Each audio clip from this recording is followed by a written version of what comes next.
האנטישמיות העולמית וכיצד מתמודדים איתה. זהו המושב הבא שלנו. אני מתכבדת להזמין אל הבמה את ישראל אומן. פרופסור אומן הוא חתן פרס נובל לכלכלה, פרופסור אמריטוס באוניברסיטה העברית. בבקשה פרופסור אומן.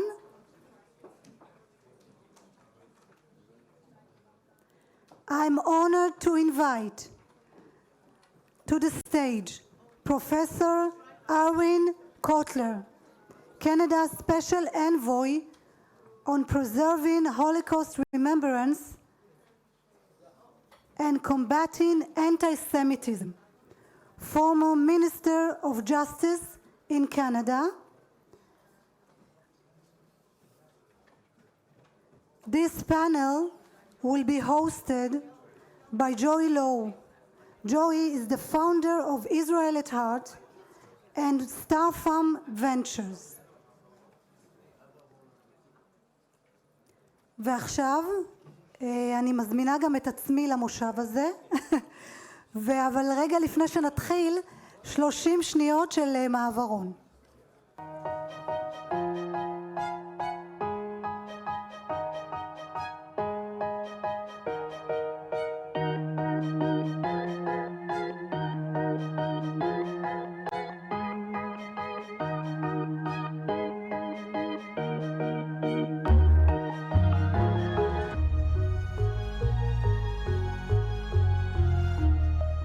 Thank you very much for those of you who are here, and obviously this is a very important topic today in the world in which we live, and it seems, consistently getting worse, and it's something that the panelists here, I think, will each have something to add. Okay, so Professor, could I start with you to ask you what is the reason, in your opinion, that there is so much anti-Semitism?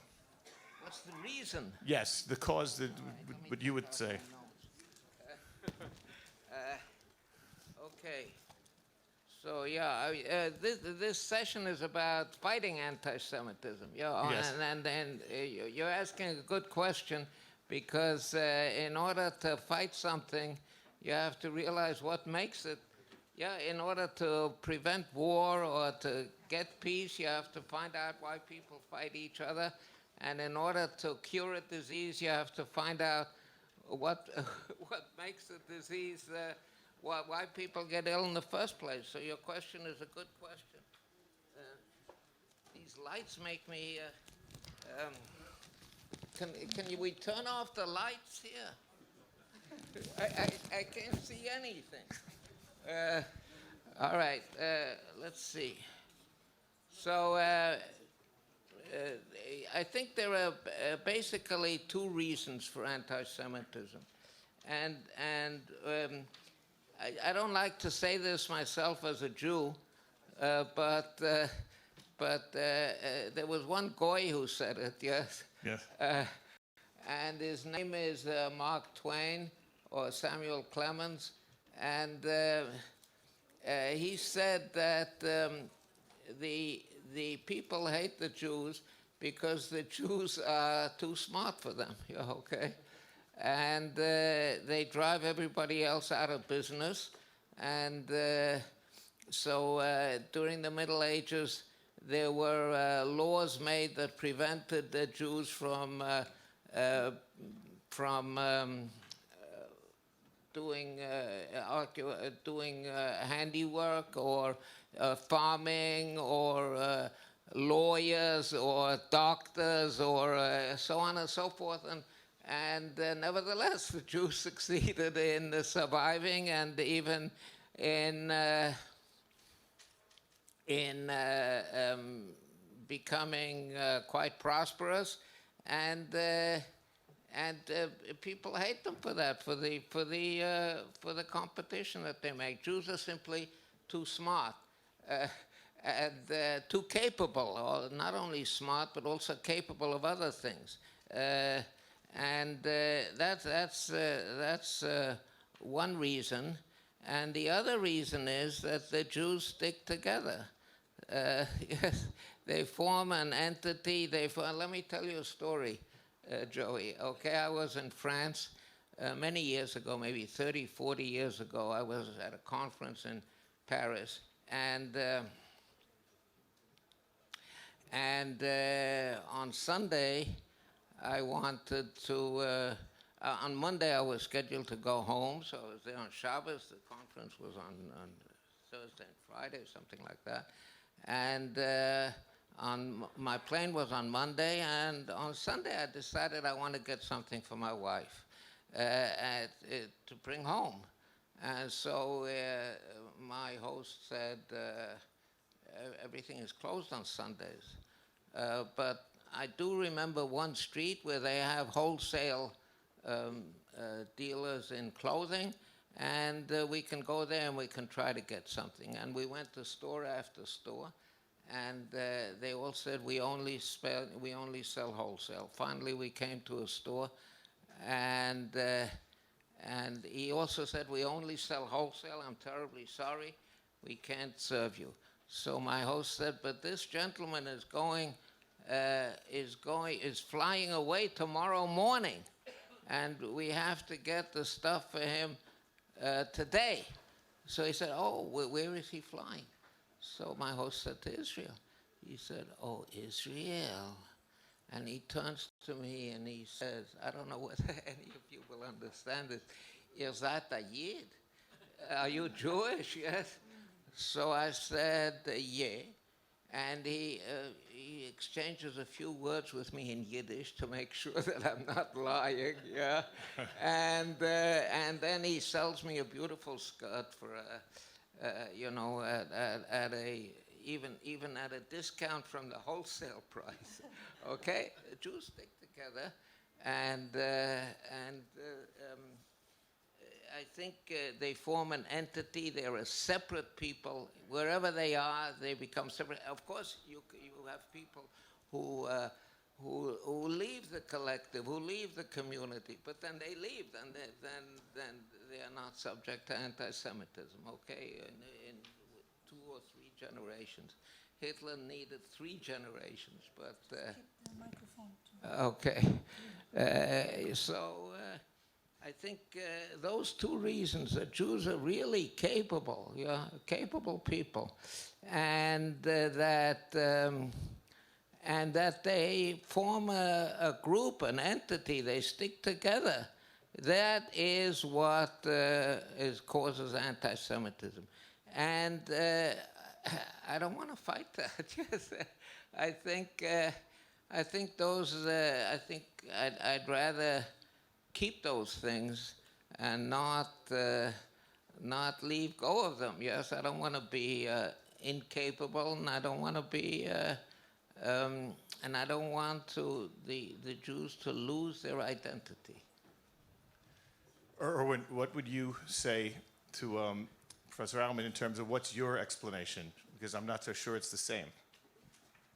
Well, I think that Professor Owen reflected some of the tropes, but my own sense is that anti-Semitism is not only the oldest, longest, most enduring, most toxic and lethal of hatreds, one which mutates and metastasizes over time, but it's anchored in one foundational, historical, generic, conspiratorial trope, which gives birth to all the other tropes. That is, the Jews as the enemy of all that is good and the embodiment of all that is evil, reflecting whatever is the zeitgeist or canon at any particular moment in time. So when the zeitgeist was religion or the Christian religion, so the Jews were guilty of a deicide. In today's contemporary terms, a great replacement theory. When it was the Black Plague, the Jews were the poisoners of the wells. Today, the Jews, the Jewish people, Israel, responsible for manufacturing the COVID-19 virus, causing its spread, and yet in another trope, profiting from it. When the canon was race, then the Jews were non-Aryans. When the canon was anti-racism, the Jews were white supremacists. And then in the 70s, when human rights emerged as the new secular religion of our time, something I celebrated at the time as a law professor and human rights lawyer, that's when the Jewish people and Israel as a Jew among the nations emerged as the major human rights violator, the new geopolitical, if you will, antichrist of our time. And so if I had to sum it up and using a human rights lens, I would just say that traditional anti-Semitism is discrimination against, assault upon, denial of the rights of Jews to live as equal members in any society they inhabit. The new anti-Semitism is a discrimination against, denial of, assault upon the rights of the Jewish people, Israel as a Jew among the nations, to live as an equal member of the family of nations. What is common to both forms of anti-Semitism, traditional and new, is discrimination. All that has happened is moved from discrimination against Jews as individuals to discrimination against Jews as a people, reverberating back against Jews as individuals, and that's the contemporary manifestation of this historical process. But what's the reason for it? Why? This is what Mark Twain asked. What's the reason for it? Why did this happen? Why do people always find reasons to hate Jews? Yes. Why?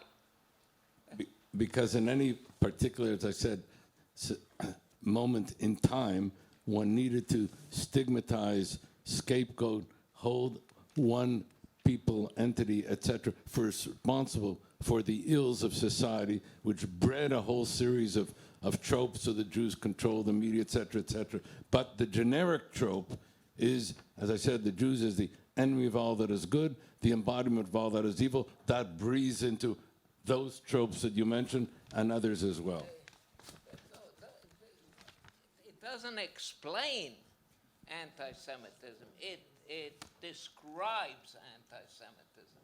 It describes that these people have always, throughout the centuries, it's always been the Jews. Why? Yes. But why do we What- need what a is the reason, for it? Professor Uman? Why do we need a reason? Why do we need to know why there is anti-Semitism? There is anti-Semitism. Yes, yes. Why we need to know what's the reason for anti-Semitism? Why is what? You always asking him, you're asking Professor Irwin, Yes. like, but why the reason? What is the reason that people hate us? Yes, what is the reason that people hate us? Why it's important for you to know? Because I said that at the beginning. It's important for me to know, because if I want to cure it, if I want to stop it, I have to find out what makes it happen. If I want to cure a disease, I have to find out about germs. If I want to cure cancer, I have to investigate cancerous cells. If I want to make peace, I have to find out what makes people go to war. I have to find the reason for it. I cannot fight it unless I understand it, okay? And in this... Well, what I wanted to say is Ronnie and I know each other for about 20 years. So Ronnie came on a trip to the United States. 9 Ethiopian law students came to the States, and Ronnie was in a group of 3 students who were in Atlanta. And for 2 weeks, she spent her time speaking in black historic colleges, at churches where Dr. King had preached. And at the end of the 2 weeks, these 9 students learned a lot about America and about, as black people in Israel, Ethiopian Israelis, relating towards black Americans. And so I'd like to ask Ronnie, because that's in terms of how to fight it, how to at least, put up some kind of attempt to stop it to some degree. Could you explain what did you learn from your trip? And a couple of weeks ago, Ronnie wrote an article for the newspaper after Kanye West and Kyrie Irving got into the whole issue of anti-Semitism, and you wrote a very important piece about that. So why don't you give your idea in terms of what that did for you? I think the main thing I learned in this delegation was that we have to talk to everybody. And it doesn't matter what we think the person in front of us think about us. That's why I'm insisting with Professor Uman to understand why it's very important for him to know why they hate us. Because for me, it doesn't matter. If they hate us because we are smart, if they hate the Jew because they're smart, you cannot change your smartness. You cannot stop being smart.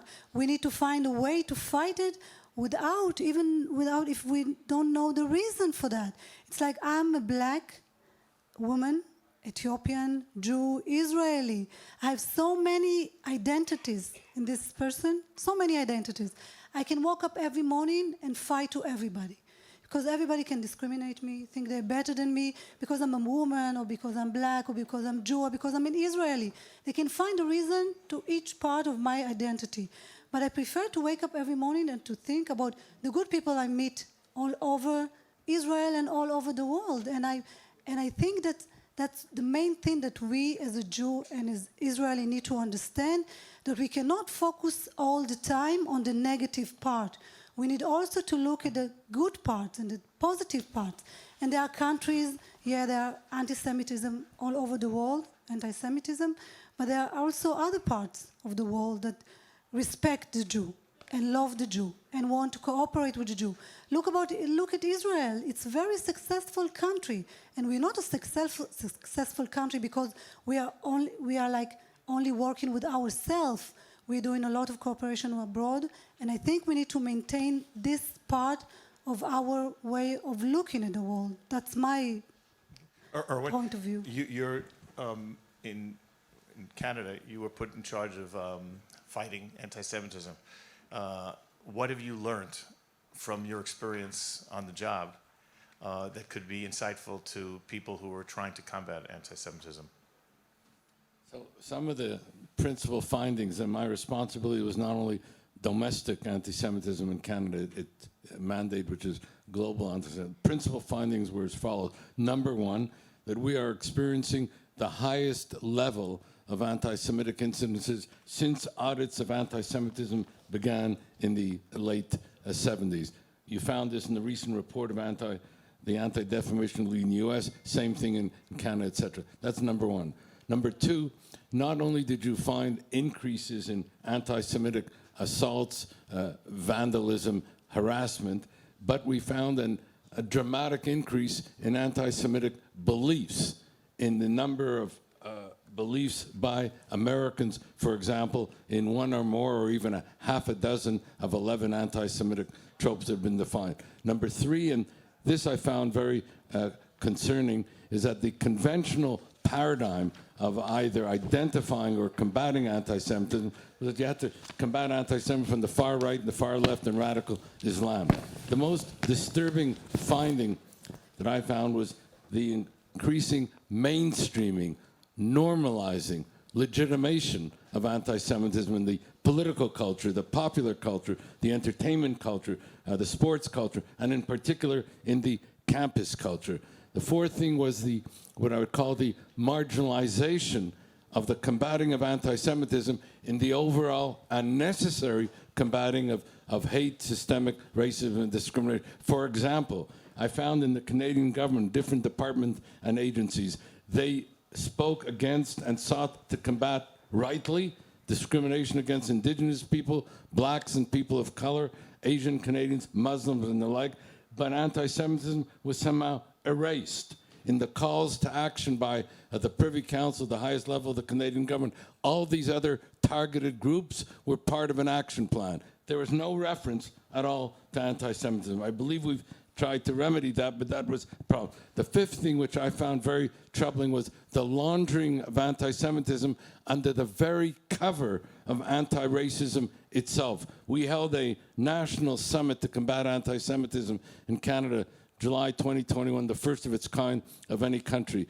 And the two shared experiences of the diversity of the Canadian Jewish community, sharing their experiences, and this relates as well to yourself, Ryan, one of the things you mentioned. One was a student who described himself as being a left-wing student. As he said, I'm a progressive student, but I'm being marginalized, stereotyped, excluded from the campus culture simply because of the fact that I'm being identified as a white, privileged, supremacist Jew who's also an apologist for the white apartheid state of Israel. And then came a black Jewish woman, an Ethiopian Jewish woman, who said, I'm being discriminated against because I'm Jewish, because I'm black, and because I'm a woman, but mostly even because I'm Jewish. And the Prime Minister at the end of that conference said those were the two most disturbing narratives of the experience of what it meant to be a target of anti-Semitism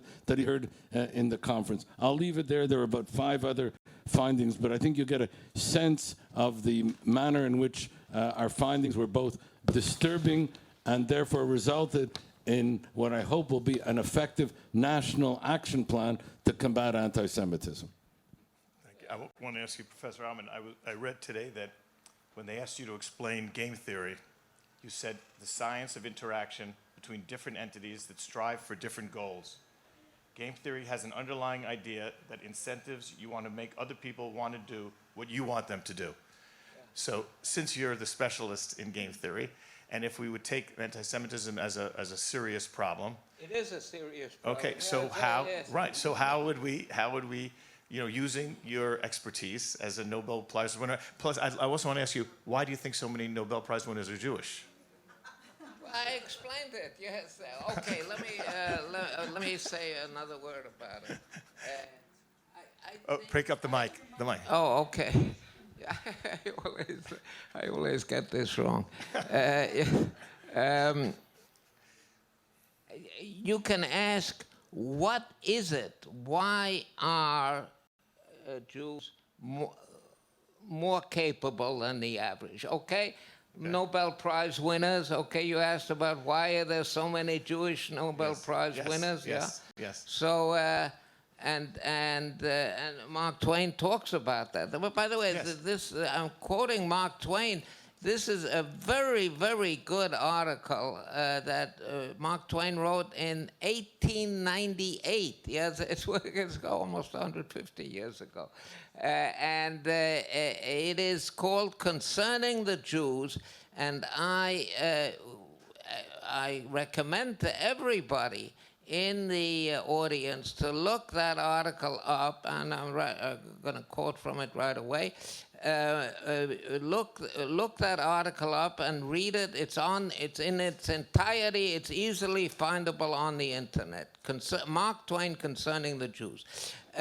But now we can ask, why is it that Jews are more capable? Well, Mark Twain has one answer, and that is that they were excluded from all kinds of professions, and so they had to sharpen their wits.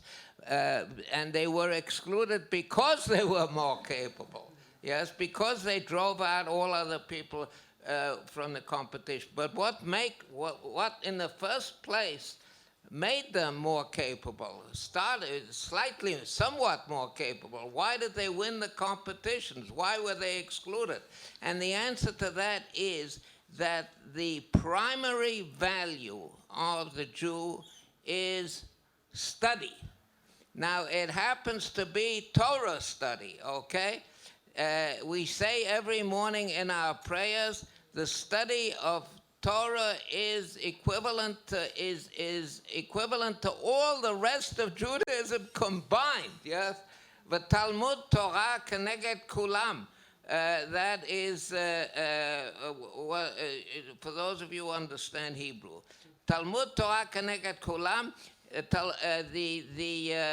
study of the Torah is equivalent to all the other parts of Judaism combined. It's just as important, and that it has become the primary value of the Jewish people, and it morphed into intellectual activity in general. Okay, now when a rich man from any other society, when he wants to marry off his daughter to somebody, then he would go to another rich man and marry him off to the other rich man's son. In Judaism, it's not that way. The rich man goes to the head of the yeshiva in his town and says, "Who is your best student?" And he marries off his daughter to that student. And of course, that has genetic implications too, but I think the cultural implications are much more important than the genetic implications. It study intellectual activity, smartness, shrewdness, capability. That is what what makes these things happen, okay? In a minute, first I want to go to Ronnie, but I want to ask also what makes so many human rights lawyers Jewish.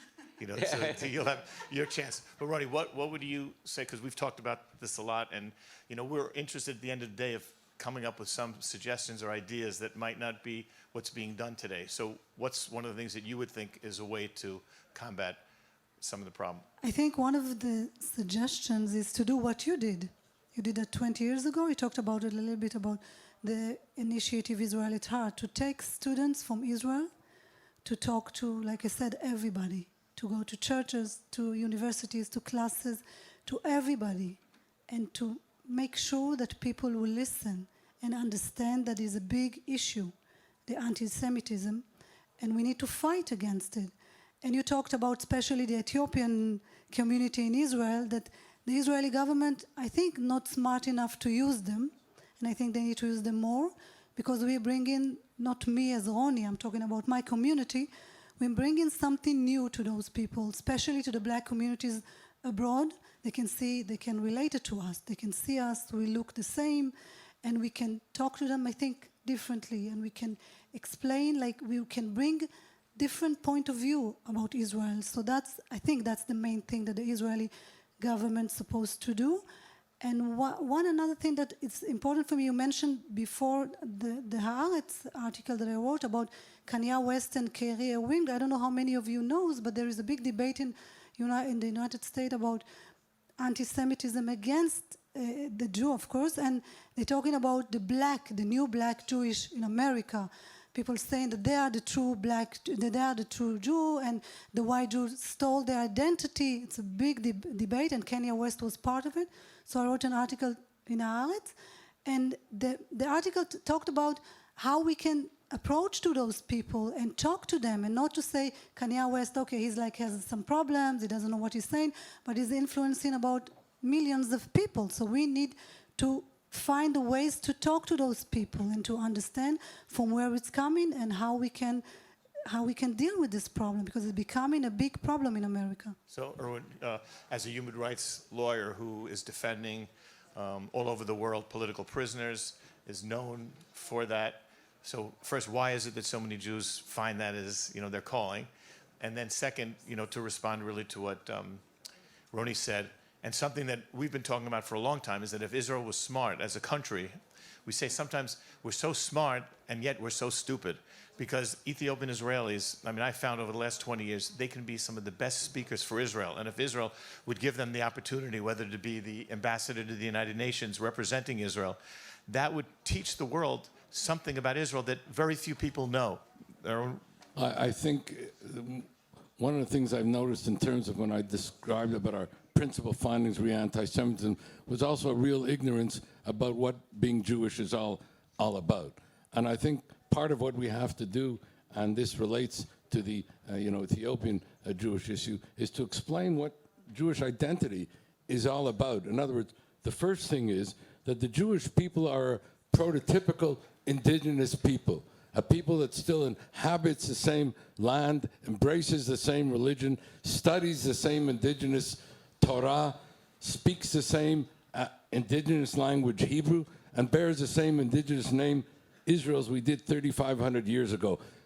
That's one way of at least understanding the Jewish identity, the indigeneity of the Jewish people in its indigenous homeland. The second is that we are prototypical anti-colonialist people, a people that went from enslavement, etc., etc. Jewish history. But I think it only begins in a kind of misrepresented way of the Jews as the white colonial oppressors, etc. And the third thing, this relates very much to what Ronnie said, is that the Jewish people are a multiracial, multi-ethnic, multicultural, multilingual. The diversity of Jewish identity and Jewish experience has to be affirmed. And therefore, if we had more Ethiopian Jews in public diplomacy, that would help reflect and represent the nature of this diverse indigenous identity. I agree. And just one more thing then is today it's very popular to call anybody who says something, you're an anti-Semite. Elon Musk the other day was called an anti-Semite. He said, no, I'm a pro-Semite. He was arguing, and yet so many people get out and by labeling people anti-Semitic so quickly without, as Ronnie says, entering into some kind of discussion with them and trying to understand what they are saying and do we understand it correctly, I think we're creating a much bigger problem. So many of the organizations whose job is to fight anti-Semitism, in my opinion, actually cause more anti-Semitism. Yeah, Professor, you can say I something. wanted to talk about something. I see there's about 57 seconds left. I just wanted to... But you won the Nobel Prize, so you can take 2 minutes more, okay? To conclude with the conclusion of Mark Twain, yes. The Jew has made a marvelous fight in this world and has done it with his hands tied behind him. The Egyptian, the Babylonian, and the Persian rose, filled the planet with sound and splendor, then faded to dream stuff and passed away. The Greek and the Roman followed and made a vast noise, and they're gone. Other peoples have sprung up and held the torch for a time, but it burnt out, and they sit in twilight now. The Jews saw them all, beat them all, and is now what he always was, exhibiting no decadence, no infirmities of age, no weakening of his parts, no slowing of his energies, no dulling of his alert and aggressive mind.